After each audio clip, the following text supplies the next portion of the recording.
Hello, I'm Steve Evans. Welcome to Business Daily, in which money, music and jumping jack flash. Mick Jagger, the sharpest money brain in the business, on whether the golden age of high earners has gone.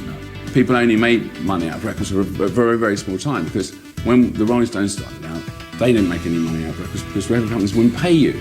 Because they didn't pay anyone. Now, I wonder if we've just passed through a unique period in musical history, that age when musicians actually made piles of money. Before recorded music, they depended on the whim of patrons, so even Mozart and Schubert died destitute. And in the first half-century of recorded music, rip-offs and uncertain copyright rules meant some of the great blues artists died with barely a penny in their threadbare pockets.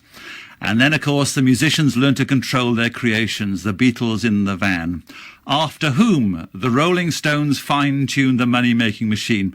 So they got the many, many millions their genius created. The Stones make from record sales, of course, but their company also controls the touring and the merchandise and the sponsorship. But this golden period didn't last long, as the ultra-astute Mick Jagger recently told the BBC, though it is still in a state of flux. We've gone through a period where everyone downloaded everything for nothing, and we've sort of gone into a sort of grey period now where not everyone can be bothered to download everything for nothing. I mean, it's much easier to pay for things. Basically, that's assuming if you've got any money. If you don't have any money, because it's much easier not to. Even over the last few years, we've got that. Now we're getting into that area with books as well, you know. So we're going into books where sort of, are we going to buy books anymore? And and if we're only going to buy electronic books mostly in the next 2 or 3 years, how much are we going to pay for them? Because we got into this thing where everything costs, 99 cents, or now costs $1.20. Are you quite relaxed about?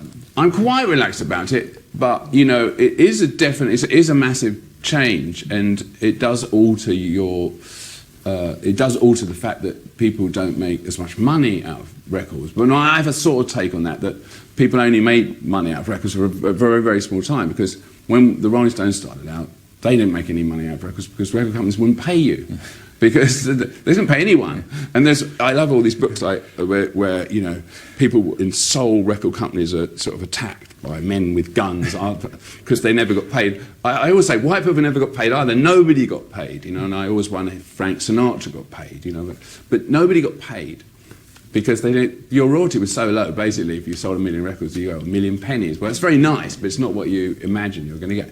So there was a small period from 1970 to sort of 1997 where people did get paid. Yeah. And they got paid very handsomely, and everyone made money. But now that period's gone. So if you look at the history of recorded music from, say, 1900 to now, there's a sort of 25-year period where artists did very well, but the rest of the time they didn't. Just a blip. Yes. So that's Mick Jagger, the theory of Mick Jagger, the master of rock and the master of money, of course.